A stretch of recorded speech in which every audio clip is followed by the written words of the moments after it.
We're reading the thing about Oliver and we're up to chapter 6. I stink of vomit, not mine but Oliver's, which is so much worse. Mum doesn't usually give Oliver food on road trips because he gets car sick, but driving to Queensland is not like driving into the city. It's going to take the whole day to get to Townsville, and you can't go on a whole day without eating. I go through half a box of tissues trying to wipe the white blobs off my shirt, but there's nothing I can do about the sour yogurt smells. Mum's toiletry bag is poking out from under the seat. I know she keeps a bottle of perfume, even though she never gets a chance to wear it. I want to spray myself head to toe with it, but the smell would make Oliver lose his mind. Mum stops at a service station in the middle of nowhere. When I open the door, the air feels different, hot and sort of steamy, like a bathroom after you take a shower. I throw the dirty tissues in the rubbish bin. While Mum is filling up the petrol tank, I collect a key from the attendant and run to the back to the toilets to wash the front of my shirt. When I'm finished, I wring it out on the grass at the back of the service station. I haven't seen grass this green in a long time. There are lots of trees too, mostly palm trees, but also another kind of tree with big white flowers. Some of them have fallen to the ground. I pick one up. It smells delicious. I put it behind my ear, hoping it will make me smell a bit nicer. I pick up another one for Mum and jog back to return the key to the attendant. On the way back to the car, my heart almost stops. Perched on the side of the rubbish bin is the biggest bird I've ever seen. It's white with a long black beak like a walking stick. Its head disappears as it pokes around in the bin. The biggest birds we have back home are crows. I think back to the one that I saw in the city the day Mum told me we were moving, the one that was wrestling with the hamburger wrapper. Already that feels like a lifetime ago. I edge past Birdzilla and sprint to the car. Mum already has the engine running. I jump in and shut the door quickly behind me. Phew, what on earth was that? Mum laughs. You can ask Auntie Janine. Actually, I had a better call and let her know that we're not far away. I pulled a crumpled piece of paper out of my bag and add Birdzilla to the list of things I wanted to ask Janine.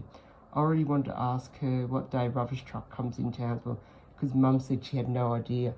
I wiggle around in my seat trying to find a comfortable position. It's not easy. I've got bags at my feet, bags to the side of me, and Mum's yoga mat keeps sliding forward and hitting me in the back of the head every time the car slows down.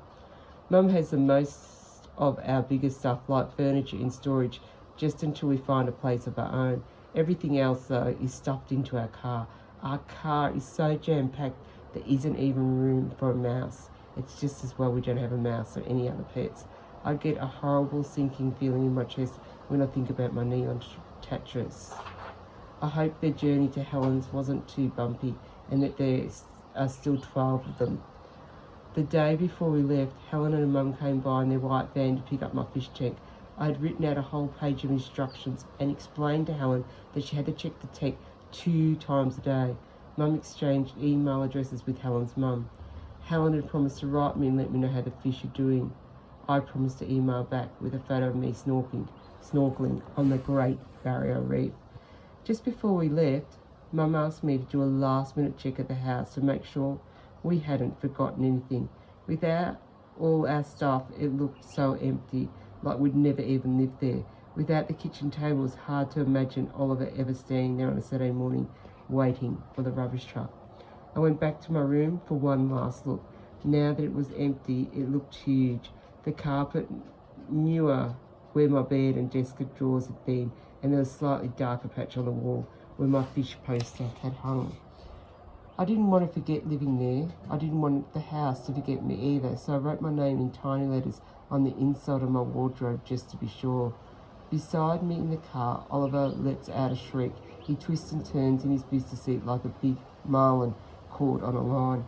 I know just how he feels. I'm dying to stretch out my legs properly.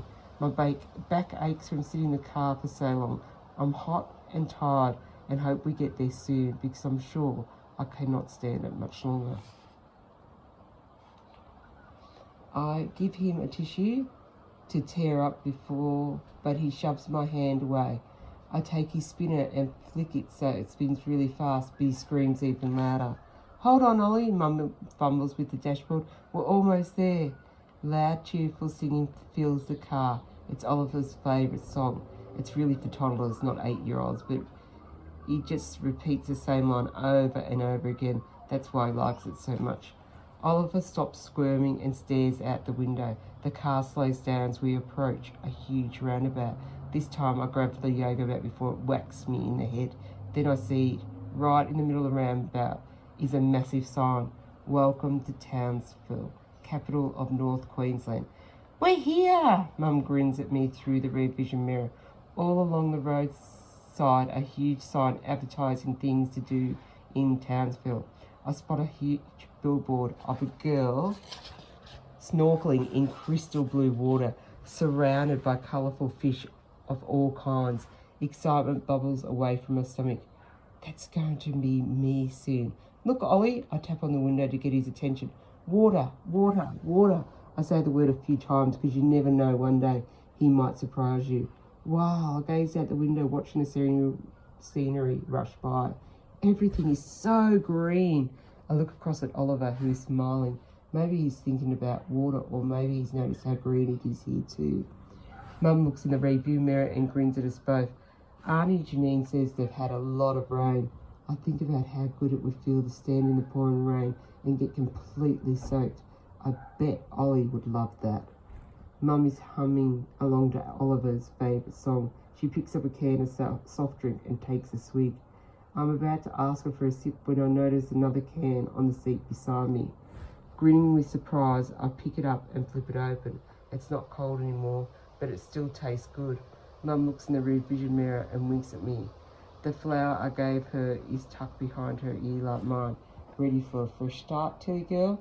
I take another gulp and wink back at her. You bet.